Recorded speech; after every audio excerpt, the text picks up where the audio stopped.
টিয়া, তোমরা মা ও মেয়ে অনেক ভালো। তাই তোমার এই ফেলে দেওয়া পচা লিচু থেকে এত বড় একটা জাদুর লিচু গাছ হয়েছে। এই লিচু গাছ থেকে কখনো লিচু শেষ হবে না। মা, ও মা, তুমি কোথায় যাচ্ছ? আমাকে নিয়ে যাও না মা। আমার যে ঘরের মধ্যে একা একা থাকতে একদমই ভালো লাগে না। আমি যাব তোমার সাথে। আমাকে নিয়ে যাও না মা। মা টিয়া, আমি একটু বাজারে যাচ্ছি। ঘরে যে রান্না করার মতো তেমন কোনো কিছুই নেই। তুই বাড়িতেই থাকিস কেমন?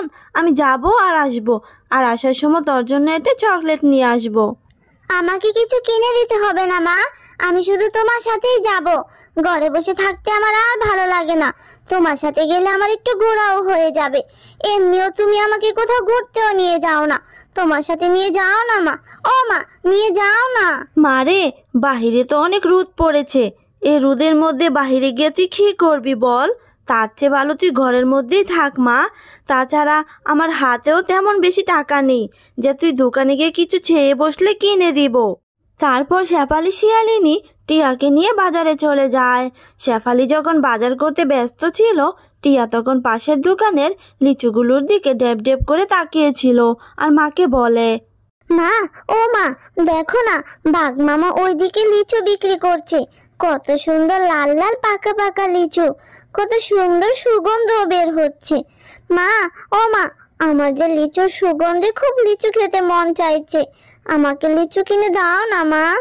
টিয়া, এজন্যই তোকে আমি বাজারে আনতে চাইনি। আমি জানতাম বাজারে আসলেই তুই এটা সেটা দেখে চেয়ে বসবি। আমার কাছে যে এত টাকা নেই রে মা, আর লিচুর তো অনেক দাম। এত টাকা আমি কোথায় পাবো? আর আমার কাছে যেই টাকা ছিল সেই টাকা দিয়ে তো আমি বাজার করেই ফেলেছি। মা, ও মা, দাও না, আমার লিচু কিনে দাও না মা। আচ্ছা ঠিক আছে, আর পাগলামো করতে হবে না। চল দেখি বাঘ মামা বাকিতে লিচু দেয় কিনা। তাহলে তোকে আজকে লিচু কিনে দিব, নয়তো অন্য দিন। বাঘ মামা, আপনার দোকানের লিচুগুলো তো দেখতে খুবই সুন্দর। মনে হচ্ছে রসে ভরা টসটসা। আমাকে কিছু লিচু দিবেন? আমি আপনাকে 2 দিনের মধ্যেই টাকাটা পরিশোধ করে দিব। কি বললি শেফা? লিচু নিবি, তাও আবার বাকিতে? বাকিতে কোনো লিচু নেই। যদি আমার লিচু খেতে মন চায় তাহলে আমাকে নগদ 200 টাকা দিতে হবে। আগে টাকা, পরের লিচু নিয়ে যাবি। আমার দোকানে বাকিতে কোনো লিচু নেই। বাঘ মামা, আপনি এইভাবে কেন বলছেন? আমি তো আপনার টাকাটা 2 দিনের মধ্যেই পরিশোধ করে দিব। আপনি না হয় আমাকে অল্প কিছু লিচু দিন, আমি 2 দিনের মধ্যেই আপনার টাকাটা যে দিয়ে দিব। আমার মেয়েটা যে লিচু খাওয়ার জন্য বড্ড জিদ করে বসে আছে। আরে শেফা, এত বিরক্ত করিস না তো। তোকে তো আমি আগেই বলেছি আমি কোনো বাকিটাকে দিতে পারবো না। নগদ টাকা দে, তাহলে লিচু পাবি। আমার দোকানের সামনে থেকে এখন সরে যা তো, অন্য একটা কাস্টমার ধরতে দে। দিন না বাঘ মামা কিছু লিচু। আমি তো আপনার কাছে অনেকগুলো লিচু চাইনি, অল্প কিছুই লিচু চেয়েছি। আমি আপনাকে 2 দিনের মধ্যেই টাকাটা পরিশোধ করে দিব। আমার হাতে যে এখন টাকা নেই, যেই কয়টা টাকা ছিল সেই টাকা দিয়ে আমি বাজার করেই ফেলেছি। তাছাড়া আমার স্বামী বেঁচে থাকতে তো আপনাকে কতই না সাহায্য করেছে। যখন যেটা আপনি বলেছেন আমার স্বামী তো তখন সেটাই করে দিয়েছে। আমার সাথে কেন এরকম ব্যবহার করছেন বাঘ মামা? দিন না আমাকে কয়েকটা লিচু। আমার মেয়েটা যে লিচু খাওয়ার জন্য খুব জেদ করেছে। কে আমাকে কখন সাহায্য করেছে সেটা আমার মনে নেই, আর আমার ভাবার দরকারও নেই। আমি তোকে বাকিতে লিচু দিব না। সর এখান থেকে বলছি। ঠিক আছে বাঘ মামা, লাগবে না বাকিতে লিচু।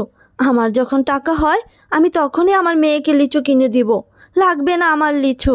আরে যা যা, এসেছে বাকিতে লিচু খেতে, আবার বড় বড় কথা বলছে। তারপর টিয়া ও টিয়ার মা মন খারাপ করে বাড়ি চলে আসে। মা, তোমার রান্না হতে তো এখনো অনেক সময় বাকি আছে। আমি ততক্ষণে একটু ঝুমার সাথে খেলা করে আসি। তাড়াতাড়ি খেলা করে চলে আসবো।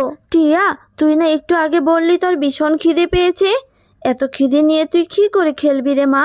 একটু পরেই যাস রে মা, তুই বরং খাবারটা খেয়ে যা। না মা, আমি এখন যাই। খেলা করে তাড়াতাড়ি চলে আসবো। আর তুমি মন খারাপ করে থেকো না তো মা। আমি জানি তুমি আমাকে লিচু কিনে দিতে পারোনি বলে তোমার অনেক মন খারাপ হয়েছে। তুমি আর মন খারাপ করো না মা। আমি এখন আর লিচু খেতে চাইবো না। আমার মেয়েটার দেখছি খুব বুদ্ধি হয়েছে। মায়ের মন খারাপও বুঝে গেছিস তাই না? আচ্ছা রে মা, আমার টাকা হলে আমি তোকে আগে লিচু কিনে খাওয়াবো। যা, এবার তাহলে খেলতে যা, তাড়াতাড়ি কিন্তু বাড়ি ফিরে আসবি। ঝুমা, তুই খেলতে চলে এসেছিস? আমাকে ডেকে নিয়ে এলি না কেন? চল, এখন আমরা খেলা শুরু করি। না রে টিয়া, এখন আমি আর খেলবো না। আমার মা যে আমাদের বাড়ির বাগান থেকে লিচু পাড়ছে। আমার মা আমাকে বলেছে মাকে সাহায্য করতে যেতে, তাই এখন আমি চলে যাব। ঝুমা, আমিও তোর সাথে যাব। আমি তোর সাথে গিয়ে তোর মাকে সাহায্য করব।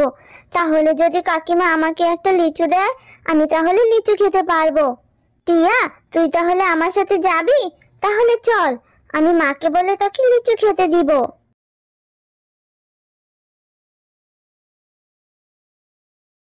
মা, তোমার কি লিচু পাড়া হয়ে গেছে? আমাকে দাও, আমি লিচু খাবো। আর দেখো মা, আমি টিয়াকেও সাথে করে নিয়ে এসেছি। টিয়ার নাকি লিচু খেতে খুব মন চাইছে। তুমি টিয়াকে কিছু লিচু দাও না মা। আজ আর লিচু পারবো না রে ঝুমা, যা লিচু পেরেছি তা দিয়ে আমরা খেয়ে দিয়ে বিক্রিও করতে পারবো। আর তুই টিয়াকে বলছিস লিচু দেওয়ার কথা? জানিস লিচুর এখন দাম কত? আমি এই লিচুগুলো বাজারে বিক্রি করব, আর বাজারে বিক্রি করলে ভালো একটা দামও পাবো। ওকে কেন আমি ফ্রিতে লিচু দিব বল? কাকিমা, তোমাদের গাছে তো কত লিচু ধরেছে, আর কত বড় বড় লিচু। আমাকে ছোট্ট একটা লিচুই দাও না কাকিমা। আমার মায়ের যখন টাকা হবে তখন আমি তোমাকে টাকা দিয়ে যাব। টিয়া, তোদের মতো গরিবদেরকে নিয়ে আমি আর পারি না। আমার মেয়েটাকে পটিয়ে পাটিয়ে চলে এসেছিস লিচু খেতে, তাই না? আমি তোকে কোনো লিচু দিতে পারবো না, যা এখান থেকে। মা, আমাদের গাছে তো অনেক লিচু ধরেছে, তাহলে তুমি টিয়ার সাথে এমন ব্যবহার কেন করছো? ওকে কিছু লিচু দাও না মা। ওরা তো অনেক গরিব, ওরা টাকা কোথায় পাবে লিচু কিনে খাওয়ার জন্য? আচ্ছা ঠিক আছে ঝুমা, তুই যেহেতু এত করে বলছিস, ওকে কি করে ফিরিয়ে দেই বল? এই যে টিয়া, এই যে আমার পাশে থাকা লিচুগুলো রয়েছে, এটা একটু একটু পচে গেছে। এর থেকে কিছু লিচু ভালো বের হলে তুই খেয়ে নিস। যা, এবার এই লিচুগুলো নিয়ে বাড়ি যা। ঠিক আছে কাকিমা, আমি তাহলে এই পচা লিচুগুলোই নিয়ে যাই। ওখান থেকে কিছু লিচু ভালো বের হলে আমি মজা করে লিচু খাবো। এরপর টিয়া সেই পচা লিচুগুলো নিয়েই বাড়ি চলে আসে। মা দেখো না, জুমার মা আমাকে এই লিচুগুলো দিয়েছে। ওদের গাছে না অনেক লিচু হয়েছে। তুমি আমাকে এখান থেকে দুটো লিচু ভালো বের করে দাও না মা। এখানে কিছু লিচু ভালো আছে, কাকিমা বলেছে। তুমি আমাকে ভালো লিচু বের করে দাও মা, আমি লিচু খাবো। টিয়া, আমি সেই কখন থেকে তোর জন্য খাবার নিয়ে বসে আছি, আর তুই কি না এই পচা লিচুগুলো নিয়ে বাড়ি এসেছিস? এগুলো এক্ষুনি ফেলে দে বলছি।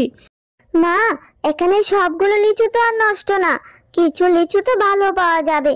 তুমি আমাকে এর মধ্যে থেকে দু চারটা লিচু ভালো করে বেছে দাও না মা। টিয়া, এইভাবে জাত করিস না রে মা। এই পচা লিচুগুলো খেলে তোর পেট খারাপ হবে, আর অসুস্থ হলে তোকে ডাক্তার এসে ইঞ্জেকশনও দিবে। যা মা, লিচুগুলো ফেলে দিয়ে আয়। ওরে বাবা, ইঞ্জেকশন! ইঞ্জেকশন দেখলে তো আমার বড্ড ভয় করে। আমি অসুস্থ হতে চাই না মা। আমি এক্ষুনি লিচুগুলো ফেলে দিয়ে আসছি। তারপর টিয়া সেই পচা লিচুগুলো তাদের বাড়ির পাশের পুকুরে ফেলে দেয়।